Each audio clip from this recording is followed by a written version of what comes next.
Hello student, success coaching classes में आपका स्वागत है। यदि आप चैनल में पहली बार आए हैं तो चैनल को सब्सक्राइब कर ले और बेल आइकन को ऑल में प्रेस कर ले ताकि आने वाले सभी वीडियो को नोटिफिकेशन टाइम पर मिल जाए। आज हम डिस्कस करने वाले हैं झारखंड बोर्ड परीक्षा 2024 क्लास 10th का साइंस का मोस्ट इंपॉर्टेंट आपका लॉन्ग क्वेश्चन आपको करवाने वाले हैं, जो आपको बोर्ड एग्जाम 21 फरवरी को होने वाला है उसके लिए बहुत ही बेहतरीन साबित होने वाला है। चलिए, ये आपका लॉन्ग क्वेश्चन इंपॉर्टेंट क्वेश्चन आपको बताने वाले हैं। तो सबसे पहले जो हमारा क्वेश्चन आता है, धातु और अधातु के बीच में भौतिक गुणों के आधार पर अंतर स्पष्ट करिए। कभी कभी आपसे पूछ भी सकता है जो धातु और अधातु के बीच में रासायनिक गुण के आधार पर अंतर स्पष्ट करिए। याद रखिएगा, जो चैप्टर 3 से है, यदि 5 नंबर को क्वेश्चन पूछता है तो ये सब क्वेश्चन मोस्ट रिपीटेड क्वेश्चन है, बार बार क्वेश्चन पूछा गया है। तो चलिए हम लोग देखते हैं। सबसे पहले धातु और अधातु का जब भी आप अंतर करिएगा तो आप क्या करिए, इस तरह से बॉर्डर बना के अंतर करिएगा। एक तरफ आपका धातु लिखा रहेगा और एक तरफ आपको क्या लिखेगा, अधातु रहेगा। आप इस तरह से करिएगा एग्जाम में, ठीक है। यहाँ पर देखिए इस तरह से नहीं किया गया। तो सबसे पहले हम लोग देखते हैं धातु देखते हैं। तो मतलब धातु एक विशेष प्रकार का चमक होता है। जितना भी धातु होता है उसमें आप देख रहे होंगे एक विशेष प्रकार का चमक होता है। दूसरा पॉइंट हम क्या लिखेंगे, धातु जो है विद्युत धनात्मक होता है। क्या होता है, पॉजिटिव चार्ज होता है, धनात्मक होता है। आगे तीसरा पॉइंट लिखेंगे, जो धातु है उष्मा का सुचालक होता है। आप अलग से भी लिख सकते हैं, धातु विद्युत का सुचालक होता है, या तो आप साथ में भी लिखिए धातु उष्मा एवं विद्युत का सुचालक होता है। तीसरा पॉइंट भी हमारा क्लियर हो गया। चौथा पॉइंट क्या लिखेंगे, धातु आघात वर्धनता होता है। साथ ही साथ ये भी लिख सकते हैं धातु तन्यता होता है। देखिए, आघात वर्धनता मतलब ऐसा धातु को गुण जिसको पीट पीट कर पतला चादर बनाया जा सकता है। तन्यता का मतलब धातु का ऐसा गुण जिसको लंबा तार के रूप में खींचा जाता है। आगे देखिए, जैसे सोना हो गया, चांदी हो गया, आघात वर्धनता होता है, तन्यता होता है। धातुओं का जो घनत्व होता है वो उच्च होते हैं, ये भी याद रखिएगा। धातुओं को पीटने पर धातुओं से एक विशेष प्रकार की क्या होता है, ध्वनि निकलती है, जिसको हम लोग क्या बोलते हैं, धात्विक ध्वनि भी कहते हैं। आगे याद रखिएगा, साधारण ताप पर जो धातु जो होता है ठोस अवस्था में ही आपको देखने को मिलेगा। सिर्फ ओनली जो मरकरी है, जिसको हम लोग पारा बोलते हैं, ऐसा धातु है जो साधारण ताप पर द्रव अवस्था में मिलेगा। तो हम लोग कितना देखें, 7 पॉइंट देख लिए। अब हम लोग अधातु में देखेंगे भैया अधातु में क्या क्या डिफरेंसेस है। तो अधातु के में कोई भी प्रकार का चमक नहीं होता, लेकिन धातु में चमक होता था। लेकिन कुछ अपवाद भी तो है, आयोडीन हो गया, ग्रेफाइड हो गया, इसमें चमक होता है, ठीक है। अधातु क्या है, विद्युत ऋणात्मक होता है, ये हम लोग देखे थे। धातु धनात्मक होता है, अधातु ऋणात्मक होता है। लेकिन सिर्फ हाइड्रोजन जो है धनात्मक होता है, ये आपका अपवाद में। अधातु क्या होता है, उष्मा एवं विद्युत का क्या होता है, कुचालक होता है। लेकिन सिर्फ हाइड्रोजन जो है, ग्रेफाइड क्या है, विद्युत का सुचालक होता है, ये आपका अपवाद में है, ठीक है ना। अधातु जो है आघात वर्धनता नहीं होता, तन्यता भी नहीं होता है, ठीक है ना। और अपवाद में यदि आप बोलिएगा तो प्लास्टिक गंधक तन्य होता है। आगे देखिए, अधातु के जो घनत्व होता है बहुत कम होता है, निम्न होता है, लेकिन उसमें क्या था, उच्च होता है। अधातु से ध्वनि नहीं निकलता है, यदि उसको पीटिएगा तो क्या होगा, टूट कर चूर चूर हो जाएगा।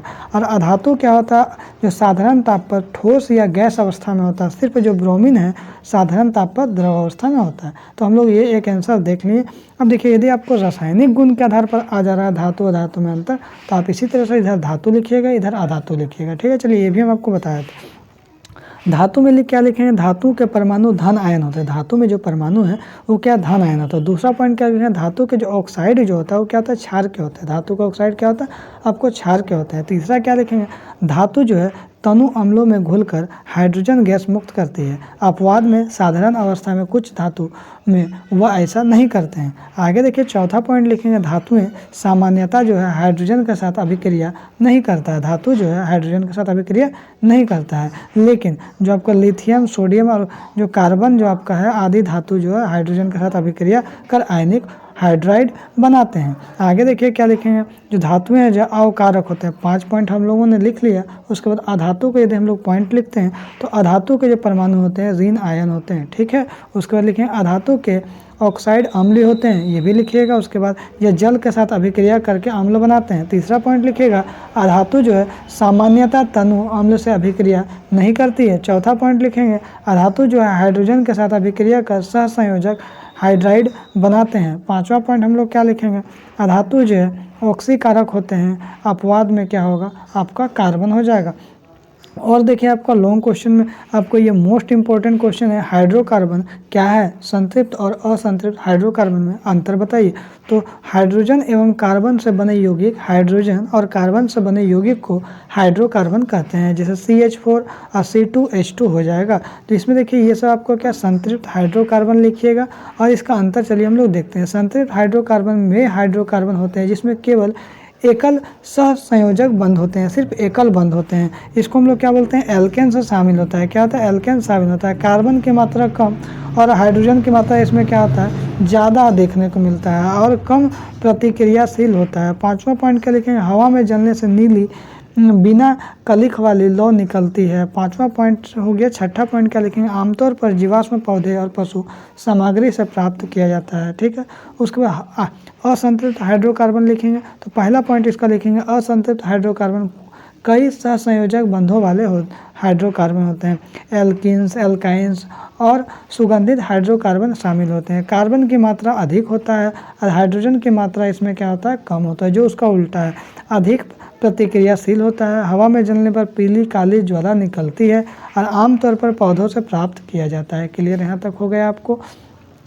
उसके बाद देखिए, ये भी आपका 5 नंबर के लिए मोस्ट इंपॉर्टेंट क्वेश्चन है। गोलीय दर्पण जो है उसमें ध्रुव किसको बोलते हैं, मुख्य फोकस किसको बोलते हैं, वक्रता केंद्र किसको बोलते हैं, फोकस किसको बोलते हैं, फोकस दूरी किसको बोलते हैं। तो चलिए हम एक देखते हैं। जैसे सबसे पहले ये हमारा क्या है, आपका पॉलिश किया हुआ है वक्रता केंद्र, अवतल दर्पण हम लोग बना दिए। और अवतल दर्पण बनाने के बाद जो हमारा क्या है, ये क्या है, मुख्य अक्ष है। क्या है आपका, मुख्य अक्ष हो गया। ये हमारा क्या हो जाएगा, ध्रुव हो जाएगा, पोल हो जाएगा। ये हमारा क्या हो जाएगा, फोकस हो जाएगा।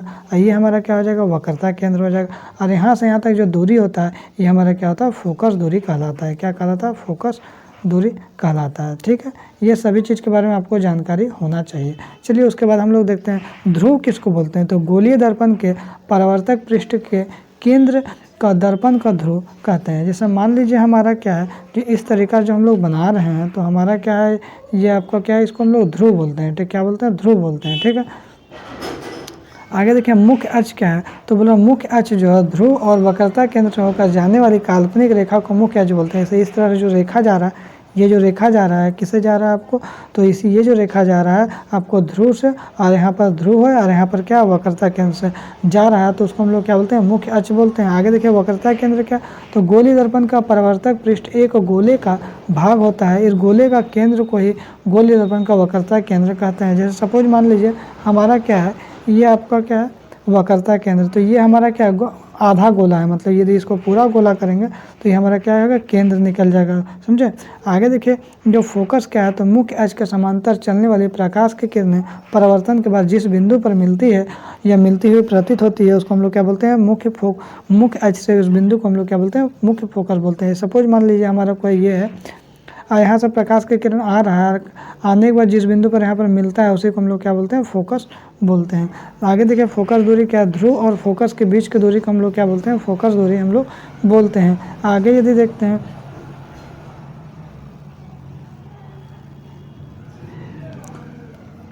तो यदि आपको वीडियो अच्छा लगे तो लाइक करिएगा, शेयर करिएगा। अगर चैनल में नए हैं तो चैनल को सब्सक्राइब जरूर करिएगा। फिर मिलते हैं नेक्स्ट वीडियो में। Thank you so much.